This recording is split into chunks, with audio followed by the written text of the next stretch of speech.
Good morning, children. Class 4th, Chapter 1.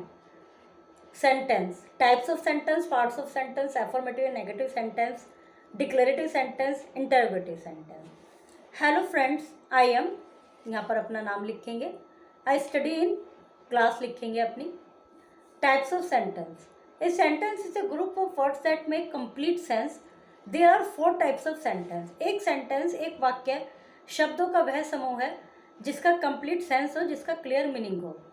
और जो generally हम बात करते हैं, जो हम जनरली सेंटेंस देखते हैं, जो जनरली हम यूज़ करते हैं वाक्य, जो सेंटेंस, वो 4 प्रकार के होते हैं. ए sentence that make a statement.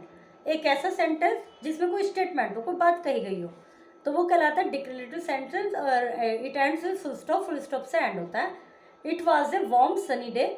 यह एक गर्म और बड़ा धूप वाला दिन था.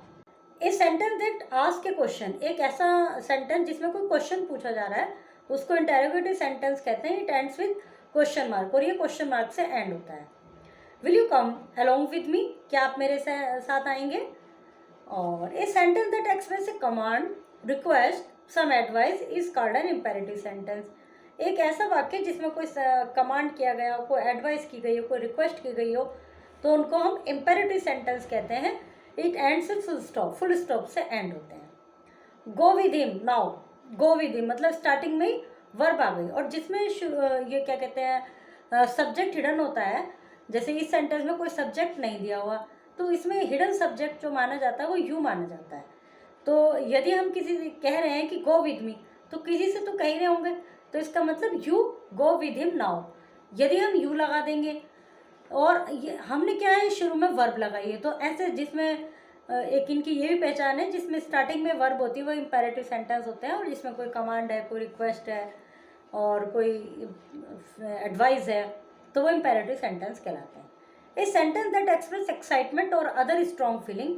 एक ऐसा वाक्य जिसमें कोई एक्साइटमेंट हो या अन्य कोई फीलिंग हो, वो एक्सक्लेमेटरी सेंटेंस कहलाता है. और it ends with exclamation mark, और एक्सक्लेमेशन मार्क से एंड होते हैं. That was a narrow escape. इसमें एक्सक्लेमेटरी मार्क लगा हुआ है, और एक फीलिंग व्यक्त की गई है कि बिल्कुल जैसे कहते हैं ना, मैं तो बाल बाल बच गई, इस तरह से. Read the following sentence, write the types of their. इनको पढ़िए, उनके टाइप्स लिखिए. How are you interrogative. How big the house is. घर कितना बड़ा है. और इसमें एक ये भी इनकी पहचान होती है कि हेल्पिंग वर्ब लास्ट में आती है. एक्सक्लेमेटरी सेंटेंस में मोस्टली हेल्पिंग वर्ब लास्ट में आती है, और कहीं कहीं ऐसे वर्ड्स लगते हैं जैसे इंटरजेक्शंस लगते हैं, तो हुर्रा, एलास, ये तो उसमें जो एक्सक्लेमेटरी मार्क है उन शब्द के बाद लगता है. अब इसमें कोई ऐसा एक्सक्लेमेटरी ऐसा वाक्य नहीं है, मतलब ऐसा वर्ड यूज़ नहीं है, तो इसलिए इसमें लास्ट में है. अभी आप आगे इस तरह के सेंटेंस पढ़ेंगे जिसमें इस तरह के वर्ड यूज़ होंगे, एलास, हुर्रा, ये सब एक्सक्लेमेटरी वर्ड, फीलिंग व्यक्त करने वाले word. I will not come to school tomorrow, ये डिक्लेरेटिव है. Please allow me to participate in the function, imperative है. You should not talk to stranger, अजनबियों से बात नहीं करनी चाहिए. ये वैसे तो एडवाइस दी जा रही है, इसको इम्पेरेटिव भी कह सकते हैं. She has won the spelling quiz, declarative. Have you applied for the talent test, interrogative. Go fetch my bat, imperative. Read the following sentence about a watch. Whose watch is this. यह किसकी watch है, interrogative हो गया. Wear your watch, imperative हो गया. How pretty that watch is, घड़ी कितनी सुंदर है, एक्सक्लेमेटरी हो गया. आई have A blue watch, declarative हो गया. Now right 4 sentence, one of each type using the word book. इसी तरह से 4 सेंटेंस लिखिए. जैसे वॉच को यूज़ किया हुआ है, आप बुक को यूज़ करेंगे. जैसे हुज बुक इज दिस, इस तरह से. पार्ट्स ऑफ सेंटेंस, सेंटेंस के पार्ट. एक सेंटेंस के जनरली 2 पार्ट्स होते हैं. जनरली क्या 2 ही पार्ट्स होते हैं. The subject is the person और the thing we are talking about. It में consist of word, one word और मैनी वर्ड. एक जो सब्जेक्ट है या वो पर्सन है जिसके विषय में हम बात कर रहे हैं, उसमें एक शब्द भी हो सकते हैं, मैनी शब्द भी हो सकते हैं, तो वो सब्जेक्ट कहलाता है. The predicate tell us something about the subject. Predicate हमें सब्जेक्ट के बारे में कुछ बताते हैं, जिसके विषय में बात चल रही है वो सब्जेक्ट, उसके विषय में क्या बात चल रही है वो प्रेडिकेट. इट में also consist of one word और मैनी वर्ड. इसमें एक शब्द भी हो सकता है, कई शब्द भी हो सकते हैं. The little girl has many toys, little girl subject, has many toys predicate. In some imperative sentence the subject may be stated, it is understood. कुछ इम्पेरेटिव सेंटेंस में subject may not be stated, नहीं लिखा हुआ होता और subject understood होता है, hidden subject होता है, जैसे कि मैंने ऊपर बताया था, तो हिडन सब्जेक्ट यू होता है। Complete your work, please open the door. Circle the subject and underline the predicate in the following sentence. Subject Aman and Ricky, बाकी सारा प्रेडिकेट है। टॉम, इसमें दो सब्जेक्ट है, टॉम यहाँ पर सब्जेक्ट है और दूसरे वाले जो सेंटेंस है उसमें ही सब्जेक्ट है जो कि प्रोनाउन है। सब्जेक्ट में नाउन प्रोनाउन भी हो सकते हैं, थिंग्स भी हो सकती हैं। Charles Dickens subject, Delhi subject, the cat subject, the boy with short hair यहाँ तक सब्जेक्ट है। Lilies subject, they subject, my friend I and I subject है। That plant with some blue flowers यहाँ तक सब्जेक्ट है। Affirmative and negative sentence.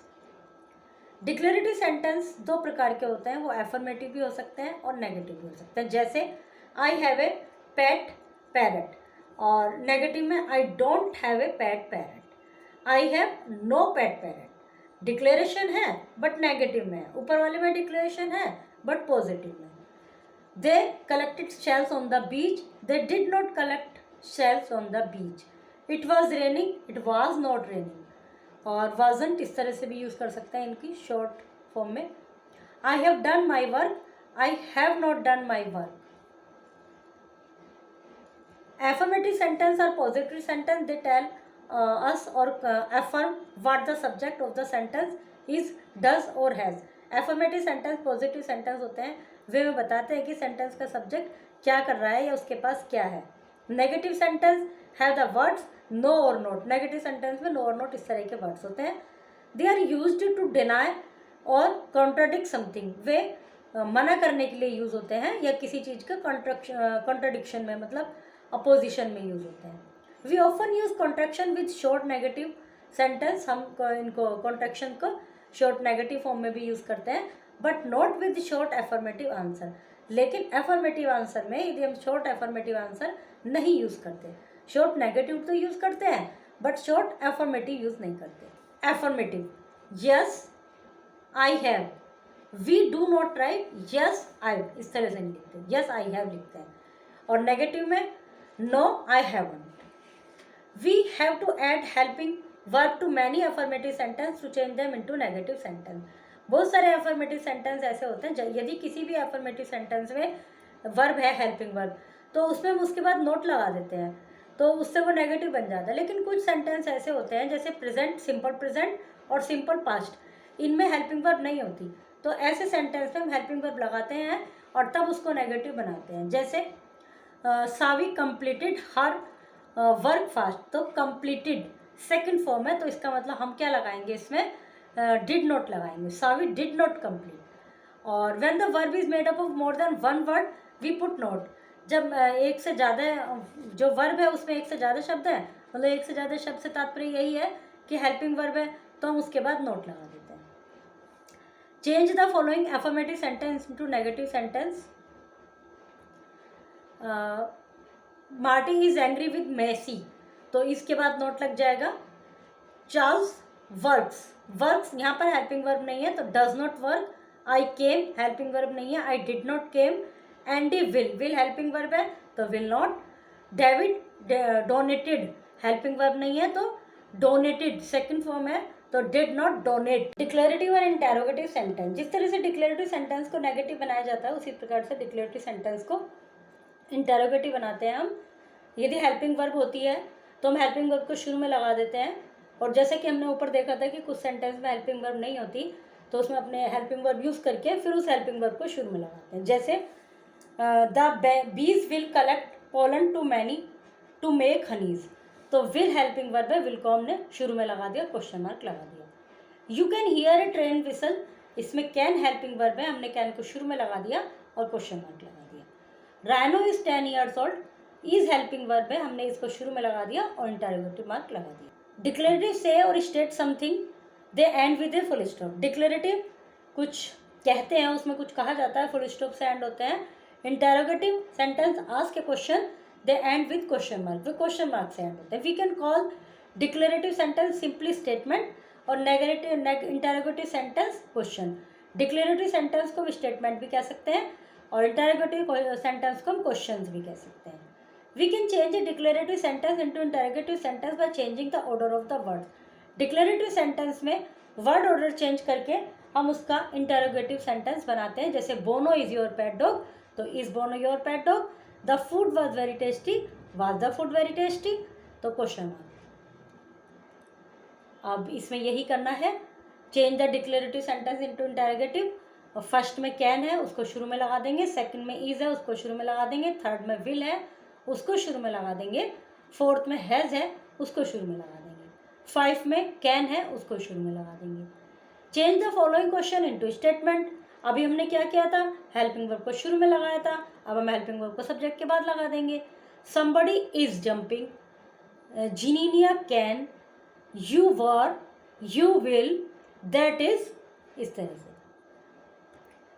Fill in the blanks by adding the missing subject और predicate. इन sentence में जिसमें subject दिया हुआ है जैसे शेक्सपियर, तो इसके बाद प्रेडिकेट स्टार्ट करेंगे और प्रेडिकेट में वर्ब का होना ज़रूरी होता है, चाहे हेल्पिंग वर्ब हो या मेन वर्ब हो. और सब्जेक्ट में तो होता ही है कोई ना कोई नाउन या प्रोनाउन होता है. तो इन सब्जेक्ट में प्रेडिकेट ऐड करेंगे, जहाँ प्रेडिकेट हो उनमें सब्जेक्ट ऐड करेंगे. जैसे वाज ड्राइविंग टू रैशली, तो माई ब्रदर, इसमें सब्जेक्ट ऐड करेंगे. Okay, chapter is completed.